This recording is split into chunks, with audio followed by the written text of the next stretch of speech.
Hello friends, back to my YouTube channel. I hope आप अच्छे होंगे। और आज जैसे कि आप सभी को पता है कि पीआईटी की जो डेट आ चुकी है, बीपीएससी की, जो 15 तारीख को पीआईटी का पेपर है, पीआईटी वालों का 2:30 बजे से। और अब पहले से तो थोड़ा टाइम मिल गया, क्योंकि पहले तो 7 तारीख से बता रहे थे, लेकिन अब 15 तारीख में है पेपर। तो आज 1 तारीख है, 14 दिन या 13 दिन मान के चलो। जो दूर है तो उन्हें तो एक दिन पहले भी जाना पड़ेगा, तो 13 दिन मान के चलो। आज 1 तारीख है और इस टाइम पे इतना सारा सिलेबस है पढ़ना, लेकिन जो भी है सभी के लिए टाइम इतना ही मिला है। मैं जो पढ़ रही हूँ थोड़ा यूट्यूब से और एनसीईआरटी वगैरह से पढ़ रही हूँ, क्योंकि सारे क्वेश्चन जो आए हुए हैं और टेस्ट में भी, टेस्ट सीरीज में भी सारे एनसीईआरटी के क्वेश्चन दे रखे हैं। तो इस वजह से मैं जो पढ़ रही हूँ, अपनी स्टडी जो कर रही हूँ, ज़्यादातर एनसीईआरटी बेस ही कर रही हूँ। क्योंकि पिछली बार भी जितने क्वेश्चन ज़्यादातर एनसीईआरटी फॉलो करते हैं बीपीएससी वाले, और टीचिंग एग्ज़ाम में जितना भी आता है सब एनसीईआरटी से ही आता है।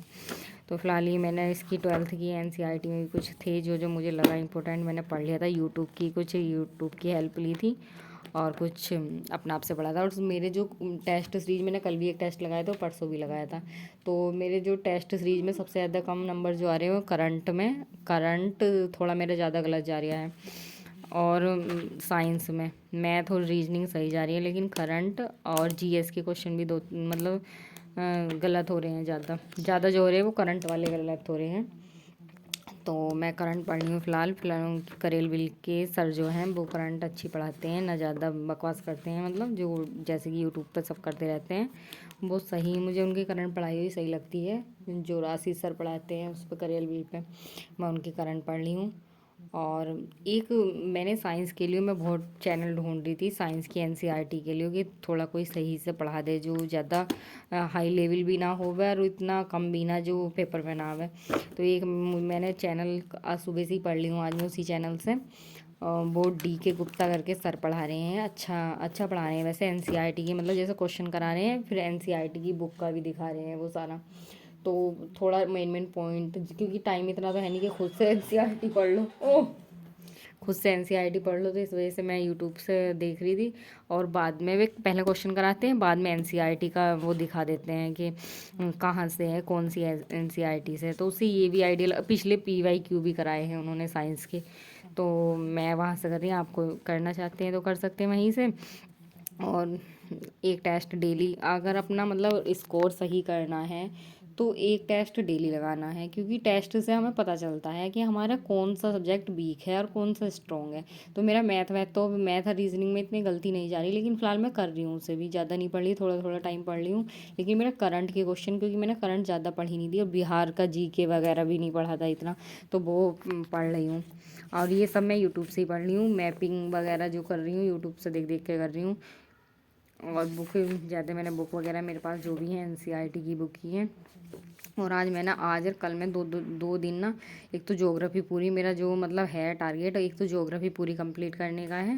और साइंस जो चैप्टर से मेरी गलती हो रही है उनसे ज्योग्राफी और साइंस करने का। यहाँ पे मैं रात पढ़ ली थी बैठी हुई, जो नोट्स से रिवाइज कर रही थी। लेकिन नोट्स से रिवाइज करने तो मुझे कुछ फ़ायदा लग नहीं रहा है, क्योंकि क्वेश्चन उसमें से मुझे लग ही नहीं रहा कि क्वेश्चन आ रहे हैं उसमें से, क्योंकि टेस्ट में तो बहुत कम आए। तो एनसीईआरटी से ही ज़्यादा आ रहे हैं, और एनसीईआरटी पढ़ने से फ़ायदा हो रहा है। तो मैंने बताया था करंट पढ़ ली हूँ मैं राशि सर से और करेल विल से। और जीएस के लिए अभी फ़िलहाल मैं एक परीक्षा, वो टीचिंग परीक्षा प्रकाश के नाम से भी एक चैनल है, वो भी सही पढ़ा रहे हैं। मतलब ऐसा ना किसी का आ जा तो अच्छा सही एनसीईआरटी बेस पढ़ा रहे सब ऐसे तो, क्योंकि इसमें आता है एनसीईआरटी का। और इतने हाई लेवल के भी पढ़ने से कोई फ़ायदा नहीं जो पेपर में ना आवे। और फिर पता, पिछली बार वैकेंसी भी कम थी और पिछली बार तो पेपर बहुत हार्ड था, आपका पता नहीं कैसा होगा, लेकिन थोड़ा तो शायद पिछली बार से ईजी आ जाए पेपर। और मैंने पढ़ लिया था ये, और ये सारे एनसीईआरटी ऐसा ना, कोई समझा दे तो सही से समझ में आ जाती है, खुद से पढ़ते हैं ना तो हमें समझ नहीं आती।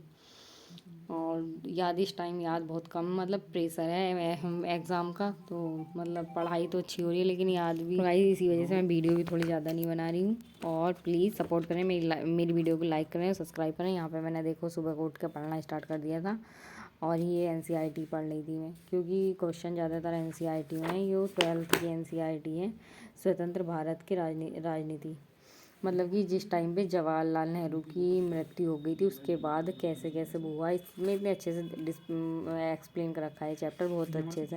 वैसे एनसीईआरटी जो है बेस है, मतलब एनसीईआरटी पढ़ लो ना तो सारा सही से क्लियर हो जाता है। कैसे जब पंडित जवाहरलाल नेहरू की डेथ हो गई थी उसके बाद कैसे कैसे राजनीति में फेरबदल हुआ, बहुत अच्छे से इसमें दे रखा है 6th चैप्टर में।